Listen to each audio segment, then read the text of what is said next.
राम राम मित्रों, आप सभी का स्वागत कर रहा हूं। और जैसा कि बहुत गंभीर विषय निरंतर मैं प्रयास कर रहा हूं कि अपनी ओर से आप सभी के लिए मेरी आवाज छोटी ही सही, लेकिन मेवाड़ की धरती से जिस आवाज की गूंज होती है, मुझे पूरा भरोसा है कि उस आवाज को अगर आपका समर्थन मिले तो बदलाव निश्चित है। मित्रों, जिस तरह की परिस्थितियों से आज हमारे प्रतियोगी बेरोजगार मित्र गुजर रहे हैं, सच में कहीं ऐसा लगता है कि उनके घाव को और कुरेदा जा रहा है, जले पर नमक छिड़का जा रहा है। इस मुहिम का उद्देश्य कोई बहुत बड़ा विद्रोह खड़ा करना नहीं है। हम शांतिपूर्वक ढंग से, लोकतांत्रिक तरीके से, हमारे जो मुखिया हैं, आदरणीय मुख्यमंत्री जी, राजस्थान लोक सेवा आयोग के अध्यक्ष महोदय जी और कर्मचारी चयन बोर्ड के अध्यक्ष महोदय जी से हमारा करबद्ध निवेदन और आग्रह है। कई बार ऐसा होता है कि धरातल पर किन परिस्थितियों से एक प्रतियोगी गुजरता है, उसका अंदाजा कई बार प्रशासन को नहीं हो पाता है। लोकतंत्र है, मुख्यमंत्री जी के पास लाखों लाख काम है, प्रशासन के कई काम होते हैं, प्राथमिकताओं में भी काम रहते हैं। लेकिन जो बात हम सब के जहन में है और मुझे कई दिनों से परेशान कर रही थी, तो मैंने इस बात को आप तक पहुंचाने का भरसक प्रयास किया है। 5 मिनट का समय हो तो मैंने आपके लिए क्या किया है वो भी मैं आपको इसमें विस्तार से बता रहा हूं। और आपको लगता है कि यह परमार्थ के रूप में अगर मेरी कोई छोटी सी मुहिम आपकी मुहिम है, इसको अगर आप सबका समर्थन मिले तो हो सकता है हमारी सरकारें संवेदनशील भी है और कहीं न कहीं मुख्यमंत्री जी काफी प्रयास कर रहे हैं, तो उनके ध्यान में भी ये बात आए, क्योंकि लोकतंत्र में ध्यान में लाना बात बहुत जरूरी होती है। कई बार हमें यूं लगता है कि सब कुछ मुख्यमंत्री जी को पता हो, ऐसा संभव नहीं भी होता, बहुत सारे काम है।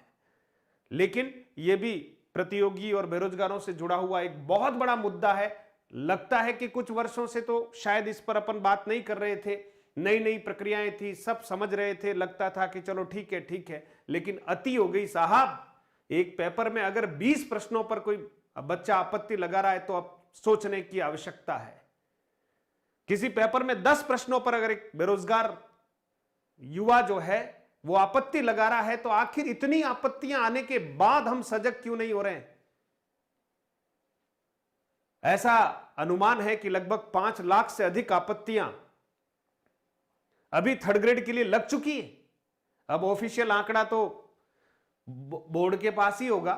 हम तो जो बच्चों से बात कर रहे हैं, जिस तरह की एक औसत स्थिति बनती, उसके आधार पर मैं कह रहा हूं। अब मैंने आप सबके लिए आज काफी समय निकालकर, लगाकर, आज ऑफिशियल छुट्टी होने के बावजूद आपके लिए काम करना प्राथमिकता से, इसलिए क्योंकि मित्रों मैं शिक्षक हूं।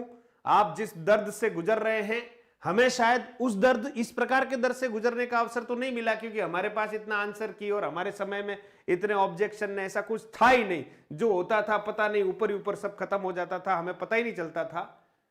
लेकिन जब आज हमें सब पता चल रहा है मित्रों, तो ये करोड़ों की लूट आखिर क्यों, बस ये मुझे दर्द दे रही है। इसलिए विशेषज्ञ बदलो। अगर नाम के विशेषज्ञ हैं तो उनको बदला जाना चाहिए, और उनके द्वारा अगर प्रश्न ठीक नहीं बनाए जा रहे हैं या बहुत संदेहास्पद प्रश्न बनाए जा रहे हैं तो काय के विशेषज्ञ, ये कोर्ट भी कह रहा है। अब कम से कम विशेषज्ञों को तो समझना है, लेकिन विशेषज्ञों का दोष इसलिए नहीं कि आयोग उनको कुछ कह ही नहीं रहा, उनको पाबंदी नहीं कर रहा। कोई गलती होती तो सस्पेंड करते हैं साहब सिस्टम में। और इतनी बड़ी गलतियां जिसमें बच्चों के करोड़ों रुपए लग रहे हो और आपको कोई गलती दिख ही नहीं रही हो, पिलाओ जूस उनको, है ना, और उनके लिए बादाम वगैरह की व्यवस्था करो। बेरोजगार, मैं जितने कल के वीडियो में एक एक कमेंट मैंने पढ़ा है, आंखों में आंसू हैं। बच्चे किस तरह से बहुत दुखी हैं। सर पहले इस नाम पर लूट, फिर इस नाम पर लूट, फिर इस नाम पर लूट, और अंत में जब पेपर देकर आ गए, जैसा हुआ वैसा हुआ, मन को तसल्ली दे रहे थे, अब आंसर की के नाम पर फिर एक लूट शुरू हो गई है। तो यह आखिर कहां तक जायज है? आज मैंने, अब बारी आपकी है, आपको प्रूफ के साथ मैं मेरी ओर से जो प्रयास कर सकता हूं मेरी सीमाओं के अंतर्गत वो मैं कर रहा हूं, और जो वाजिब बात है उसी को उठा रहा हूं। इससे मुझे कोई निजी फायदा नहीं है, आप समझ जाइए। लेकिन अगर मेरे भारत के, मेरे राजस्थान के किसी भी प्रतियोगी को अगर इस बात से, इस मुहिम से फायदा मिले तो मुझे सुकून है कि मैं शिक्षक हूं। बस यही एक मेरा आज के इस वीडियो का एक आग्रह है। आपको किस तरह से पत्र लिखना है, पत्र मैंने पहला जो पत्र लिखा है मित्रों वो मुख्यमंत्री जी के नाम लिखा है। अब मेरे पत्र का असर कितना पड़ेगा ये तो मुझे पता नहीं, क्योंकि मैं बहुत बड़ा व्यक्ति तो हूं नहीं, लेकिन महाराणा प्रताप के इस शौर्य धरा से, है ना, संबंध रखता हूं। वैसे तो पूरा राजस्थान ही शौर्य धरा है, लेकिन फिर भी अगर उसमें विशेष रूप से स्वाभिमान के रूप में अगर किसी को याद किया जाता है तो महाराणा प्रताप का नाम सिरमौर है। मैं उस धरा से बात कर रहा हूं, तो मुझे लगता है कि पता नहीं, मैं कोई इस तरह का कोई व्यक्ति नहीं, बड़ा मैं तो एक छोटा सा आम व्यक्ति हूं, शिक्षक हूं। आप मुझे छोटा समझे, जैसा भी समझे, लेकिन मुख्यमंत्री जी को लेटर लिखा है और कहा है आरपीएससी एवं आरएसएमएसएसबी में प्रतियोगी परीक्षाओं की आंसर की के बाद आपत्ति नाम पर हो रही लूट व एक्सपर्ट बदलने बाबत मैं प्रयास कर रहा हूं मेरी ओर से। और मुख्यमंत्री जी को पूरा 2 पेज का लेटर लिखा है मित्रों, ये आप आराम से पढ़ सकते हैं इसको पढ़कर, क्योंकि मैं टेलीग्राम में इस लेटर को शेयर कर चुका हूं, है ना। टेलीग्राम चैनल से आप जुड़ेंगे तो आपको पता चलेगा, मैं एक एक बात वहां शेयर कर चुका हूं। अब बारी आपकी है। ये 2 पेज का पूरा लेटर है और इसमें 3 बातें मुख्य रूप से मैंने मुख्यमंत्री जी से निवेदन किया है। आदरणीय सर, आपत्तियां लगाने के बाद अगर आपत्तियां सही पाई जाती है तो उन छात्रों को राशि पुनः लौटाई जाए, कई राज्यों में लौटाई जाती है। ऐसे विषय विशेषज्ञों का पैनल बनाया जाए जो बिना विवाद वाले प्रश्न बना सके। अगर उनमें यह योग्यता नहीं है तो फिर वो किसी प्रकार के विषय के विशेषज्ञ नहीं माने जाने चाहिए। विवाद खड़ा कर लें और उस विवाद के बलबूते पर वैकेंसियां जो है, भर्तियां लेट हो जाती है, कोर्ट कचहरी के चक्कर में चली जाती है, करोड़ों रुपए का नुकसान हो जाता है, तो फिर साहब आप विशेषज्ञ नहीं है। फिर बोर्ड और आयोग को निर्देशित करावें कि पैनल को लिखित में पाबंद करें कि ऐसा कोई प्रश्न पत्र में न देवे जो विवादित हो। और यहां पर लिखा है राजस्थान की हर प्रतियोगी परीक्षा में पेपर लीक प्रश्न पत्र में ऐसे प्रश्नों को देना जिनके एक से अधिक उत्तर सही होते हैं या प्रश्न बिल्कुल ही गलत है। राजस्थान प्रदेश की छवि निरंतर धूमिल होती जा रही है, भर्तियां कोर्ट में अटक रही है, और आखिर ऐसा क्यों हो रहा है। तो मैंने मेरी ओर से बहुत विनम्रता पूर्वक और अंत में लिखा है, आशा है लाखों छात्रों की इस वेदना को समझते हुए सख्त निर्देश प्रदान करते हुए बेरोजगारों को राहत दिलाएंगे। आभार, धन्यवाद। नाम, मोबाइल नंबर सब कुछ लिखे हुए हैं। मित्रों, लोकतंत्र में प्रत्येक व्यक्ति को अपनी बात रखने का हक है। हमारी सीमाओं के अंतर्गत लोकतांत्रिक तरीके से हम मुख्यमंत्री जी से यह आग्रह कर रहे हैं करबद्ध कि लाखों लाख विद्यार्थियों के हित का चिंतन आप जरूर करते हैं, लेकिन अगर कहीं ये मामले आपके ध्यान में नहीं हो तो आप कृपया इस पर थोड़ा सा एक्शन लेते हुए बच्चों को राहत जरूर दिलाएं, और ऐसे एक्सपर्ट्स को तुरंत बैन करते हुए पैनल ही बदल दिया जाए और पैनल को सख्त निर्देशित किया जाए। आयोग और बोर्ड के अध्यक्ष महोदय के साथ एक आवश्यक मीटिंग रखी जाए ताकि ऐसी गलतियां जो बार बार दोहराई जाती है, और इस बार आपत्ति सही होने पर हमारे सारे प्रतियोगियों को जिन्होंने आपत्ति लगाई और उनकी आपत्ति सही थी, उनको पैसे वापस उनके खातों में लौटाए जाएं। ये विनम्रतापूर्वक मांग है। दूसरा पत्र जो है मित्रों वो आरपीएससी के अध्यक्ष महोदय जी को मैंने लिखा है, और इसी तरह की बात इसमें मैंने लिखी है। सेकंड ग्रेड की आंसर की को लेकर मैंने अपनी बात को रखा है, और कोर्ट का हवाला आप दें, वो कटिंग जो है वो भी इसके साथ में प्रेषित करूंगा। जो कल के अखबार में जो कटिंग आई थी जस्टिस जो सतीश जी के द्वारा जो मौखिक टिप्पणी की गई है, वो भी इसके साथ कटिंग लगाकर मैं अपनी ओर से ये लेटर जो है वो मूव कर रहा हूं। आप ऐसा न समझें कि केवल ऐसे लिपापोती कर दी है। ये तीनों पत्र आपको बता रहा हूं, अभी स्पीड पोस्ट करूंगा। ये तीसरा पत्र है मित्रों, ठीक है, और ये इन तीनों पत्रों के लिफाफे तैयार हैं, और ये तीनों लिफाफों में पैक करके मैं आपके लिए समय निकाल रहा हूं। क्या आप अपने स्वयं के लिए समय नहीं निकालेंगे? अरे ई मित्र पे जाकर हम कई घंटों अपना समय बर्बाद कर रहे हैं।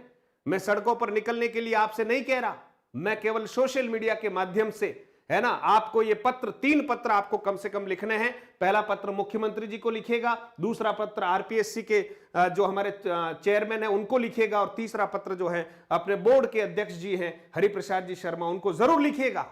और मैं तो प्रत्येक बच्चे से कह रहा हूं, भले आपने परीक्षा दी हो या नहीं, मांग तो आपको उठानी चाहिए। सिस्टम में यह बदलाव होना बहुत आवश्यक है, नहीं तो करोड़ों रुपए की लूट इसी तरह से होती रहेगी।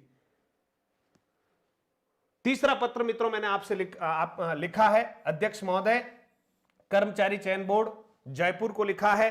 तीनों पत्रों के जो एड्रेस हैं वो भी आपको मैं यहां पर बता देता हूं। आपको दो काम करने हैं, एक तो पत्र लिखना है फिजिकली और दूसरा आपको मेल करना है। मेल करने में मित्रों कोई ज्यादा समय नहीं लग रहा है, आप अपने मोबाइल से अपनी मेल से ही सीधा मेल सेंड कर दीजिएगा। मेरे पास जो 3 मेल एड्रेस मुझे प्राप्त हुए मेरे हिसाब से मैंने जो प्रयास किया है उसमें मित्रों ये तो पहला जो पत्र हमने लिखा है मुख्यमंत्री जी के नाम, जो मैं स्पीड पोस्ट करवाने वाला हूं, है ना, ये पूरा पता है, बकायदा प्रेषक के रूप में अपना नाम लिखा है। कहीं पर भी ऐसा नहीं है कि मैं आपका साथ नहीं दे रहा हूं, मेरा प्रयास है कि मैं आपका पूरा साथ दूं। और ये मेल है मित्रों, मैं इसको टेलीग्राम में शेयर भी कर रहा हूं। आप इस मेल आईडी को वहां से भी, और यहां आपको अच्छे से दिख रही हो तो यहां से भी इस मेल आईडी का उपयोग करें।